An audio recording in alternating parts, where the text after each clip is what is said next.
Just really happy to be back. The guys are back. Excited to get going with practice and to start our 2018 season. Obviously have some challenges coming off the fall with some interrupted practices and not having any scrimmages. So we're looking forward to practicing and knocking heads against somebody different this year. And basically that's it. Open up for questions. Questions? John, when we talked earlier, you said shouldn't be that much of a difference with starting the spring, even though fall is a little bit interrupted. As you look at your spring to-do list now, you get drills ready, practices ready, you got a couple scrimmages. Is there anything you have to modify just because you didn't get everything done you wanted in the fall? Any preparations at all different? No, not really. I think that coming off the fall, you see what you see in practice, but then when you go against somebody different, in a scrimmage or a game, you tend to see how players elevate their game or what mistakes they make or what they do right or wrong. So I think not having the scrimmage in the fall, we're really looking forward to getting a couple scrimmages in because I think we learn a little bit more about how our players react in game situations. Nothing else where you feel like I was so behind in this or that? No, we were able to get all our practices in for the most part. I think when it was all said and done, we only missed 2 or 3 practices in the fall. Okay, on that note, what did the fall exactly look like with the cancel scrimmages and stuff? Well, obviously the flow was a little bit different. We had the interruption, and then we were able to get practicing again, and then we had Thanksgiving break, and then we had another interruption, and then we came back and finished up with our practices. So a little different, to split it up like that to be able to go 5 weeks right in a row, and not having the scrimmages. But I think we got a lot done. It's the team's relatively long. Got a bunch of freshmen this year. A few more than we have in the past, but we're happy with the freshman class and the guys that we have returning. So it's a lot of competition on the field right now. Was it tough to pack everything in at the end there? When we finished practice in the fall, yeah, we always, as coaches, would like to go a little bit more, but it was time. Guys are getting ready for finals and reading days, so it was time. Do you think that hurt you guys in any way? I don't think so, no. No, the biggest thing there, I think, is not having those game situations. And the fall was set up pretty nicely because you can scrimmage against international teams and not have it count towards your number of 17 contests. So not having the Iroquois in Israel, we actually had something set up with the Hill School. So we're missing those competitions, and it was going to be, I think, very good to go down and scrimmage Stony Brook and University of Maryland. So we missed that also. Coach, with Ben Williams gone, who are you looking for to step up at the primary face-off specialist? Well, all the guys are doing pretty good. But Danny, right now, I think he's got very quick hands. I think he's got the slight edge. He's got the experience from last year going forward. We got some face-offs and some tight game situations. So right now, I'd give him the edge. And with Evan Malloy going at goalie, who are you looking for to step up? I think right now, Damadana is got the most experience, obviously. Being a 5th-year guy and has been, with the team, I think 3 years now. He's had a really good fall. He did well. He was a backup last year. Did a nice job out there. So we're waiting to see what he can do in game situations, but I think he's ready. Coach, you had 5 captains last year. This year you have 6. You added the 2 assistant captains. So what was the thinking behind it? Well, I think we have a fairly large roster compared to a lot of teams. So I know it worked out pretty well last year. We had captains in different positions, and then offensively and defensively, it's nice to have leadership at both ends of the field. So I think with the number of players what we have, to have just a single captain would be an awful lot to expect out of one person. So I think they get along well together, and I think they're going to be good leaders for us on and off the field. What role do you see Nick Mellon playing now that he's back? Well, Nick, his freshman year started for us, obviously, and sometimes covered the top player on the other team. He's a strong, very quick player, and some teams and traditionally have gone with that 6'4" guy, and they like the range. I think Nick gives us he's got great feet, so he gives us the ability to cover a small, quick player. He can shut people off, and we're excited to get him back and get going again this year. Now, is it important to your success that he builds off his freshman year? Yeah, he has to build off his freshman year, like any of our freshmen have. But I think the year off watching and using it as a redshirt year didn't hurt him. We would like to have had him play last year, but since he couldn't, I think I think he learned by watching us play, and he was in all the film sessions, so I think he can get better from that. You have two returning starters on defense plus Nick Mellon. Right. Is that the unit the defensive unit, is that the group you're looking for? I think so. Yeah, I think so.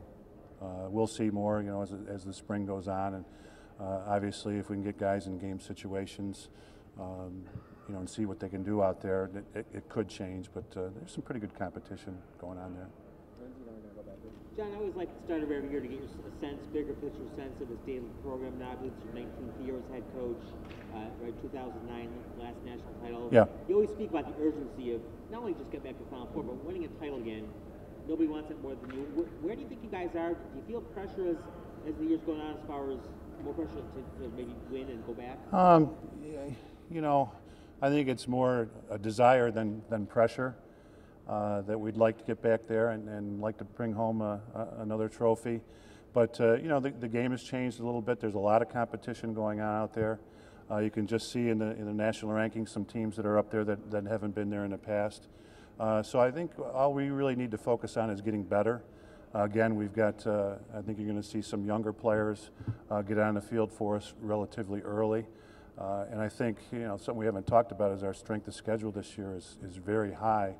You know, and also adding Rutgers and Navy onto the schedule. So I'm hoping what doesn't kill us will make us stronger by the end of the year. So I think the schedule is going to help us get better out the competition we have. So, you know, I understand the question, but it's, again, for me, it's more of a desire to get back out there. I know a lot of these guys came here because they want a shot at that. So depending on how, you know, how we improve throughout the year, will determine how we do at the end. Hi.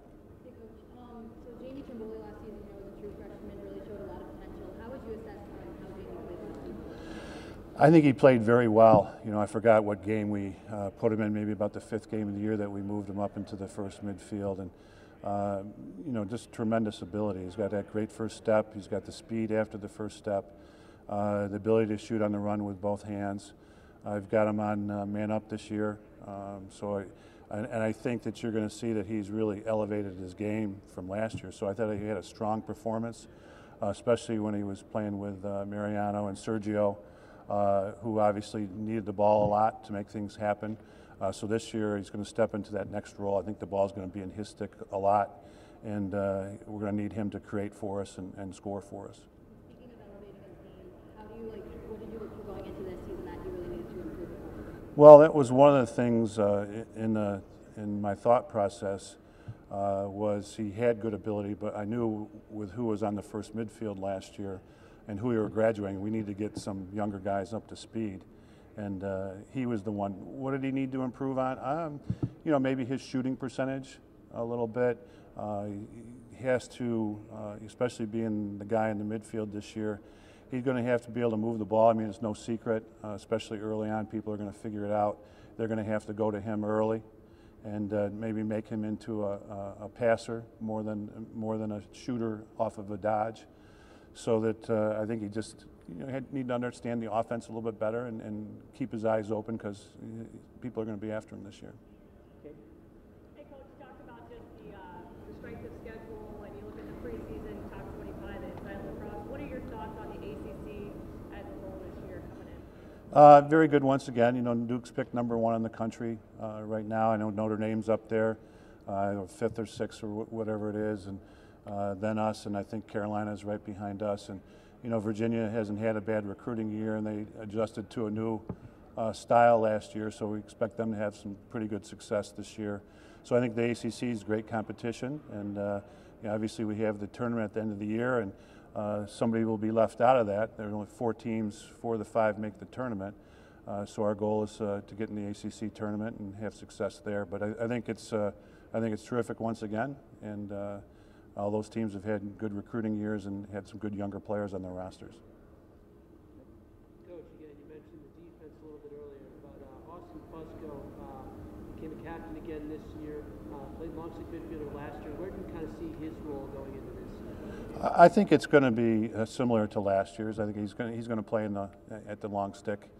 He's not going to. I don't think he's going to play any close defense. Don't have him marked there. He's a very good offensive player too. So to have somebody in the midfield defense that has good offensive skills, It's one thing to be good defensively and get some stops there as a pole, but it's a bonus when you get your pole to come up and be good at the offensive end of the field. And he can score and he can find the open man. So I think he'll help us best in that position. And Stephen Rafis, obviously a big help last year. Right away, boom, boom, adjust. Sometimes that second year, teams get used to you. Maybe you take a step back. What are you seeing from him? What does he need to keep doing or improve upon to keep that pace? Well, I think he had finished very strong last year, and this year he's stepping into a starting role. He's one that is he stays very calm. So it's he plays with some emotion, but he's pretty steady, and it's nice to see, especially in tight games. He doesn't get too rattled.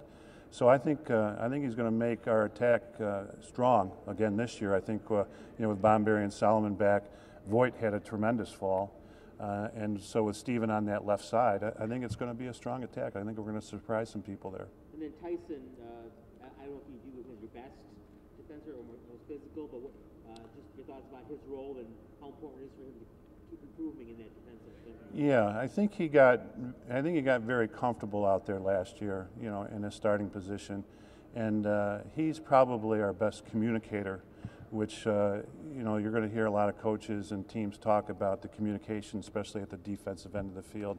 If you get somebody talking, like Evan Malloy was terrific at it last year, but if you get people talking in defensive situations, it helps everybody be on the same page. It helps your slides get a little quicker on time, your recoveries get better. And if you've got somebody in the middle telling the recovery midfielder or close defenseman where to go and who to cover, and they recover out, it helps our defense function better as a unit. So Tyson really gives us that. I think if you looked at caused turnovers, he'd be pretty high in that department compared to the rest of the players on the team. And he's very offensive. We like him going down the field with the ball. He plays a lot of box lacrosse in the summertime, and so he's at the offensive end of the field in the summer quite a bit, faces off in the box. So I think that's helped him go from defense to offensive in transition situations. He had a few last year where he scored goals or he found the open guy.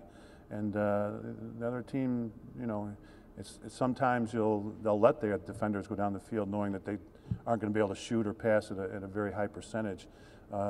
He will. He's used to being at the offensive end of the field. Two more and we'll start. Last year, the Binghamton game was very close. The previous 2 years, you guys have been blowing out Siena in the first game of the season. So what's the logic there in scheduling Binghamton as the first game of the season? I ask myself that about every day now.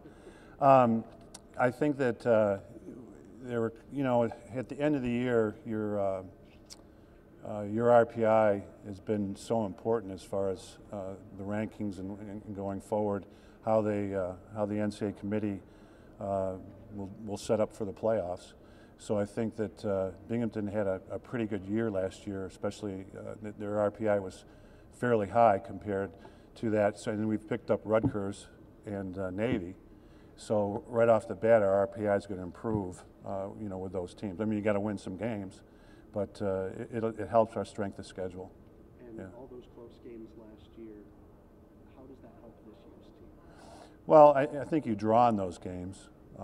So the players that are coming back, they'll have that experience, and like I talked about with Stephen Rafis a little bit, being in those situations before, I think you gain from that experience. I think you're more calm in those situations, and you know how to react from those one-goal games. Last question. And losing Ben Williams, just how is a guy like Danny Varela kind of expanded his game to try to fill his that? Well, I think that, as I mentioned earlier, he got pretty quick hands. He gets down the ball pretty quickly. What he needed to work on was the other aspects of the game, picking up the ground ball. Once you're picking up running away from the defender, most teams will all have a long stick on the wing. And what a lot of teams want to do is if the other team comes up with a ball with their face-off guy, they want to get their pole to the face-off guy, and they're shorty to another player to shut off so that your face-off guy doesn't have any outlets.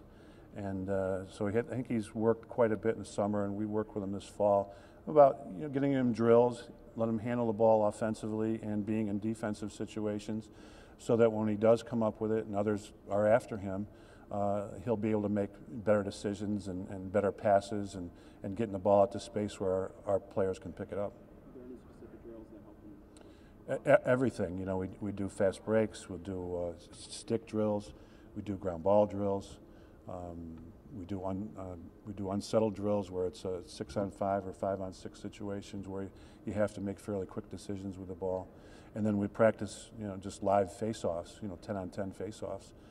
We try to start our scrimmages a lot with just face-offs, and so that whatever the situation, we come up with it, they're shutting off, we know what to do to get open to help him out, and he could be out there and the other team wins some face-offs. He's going to be out there in defensive situations, and there's a little trick to substituting and getting off the field with a face-off guy. Thanks, Coach. Okay.